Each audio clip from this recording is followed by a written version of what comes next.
Hello everybody, welcome back. Today as well we have got you another video. In this video I'll show you how we can add a withdrawal wallet to Bullex. But before that, please do make sure to like our video, subscribe our channel, and yes, without any further delay, let's start.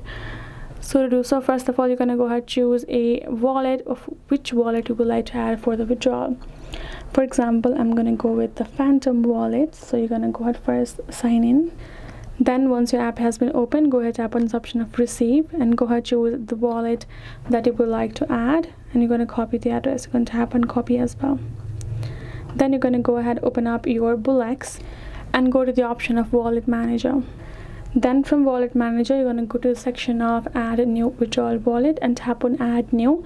Now this kind of pop-up will appear. Go ahead, add in the wallet type, choose the Solana because that's what we have copied. Add in the wallet name, just we have done it Phantom, so you can add Phantom. If you have chose MetaMask or anything, you can add the name. Then add in the paste in the code that we just copied the address and tap on add wallet. Your wallet will be added and you're good to go. That's how it works. Hope this video helped. Thank you so much for watching. I'll see you guys in our next video.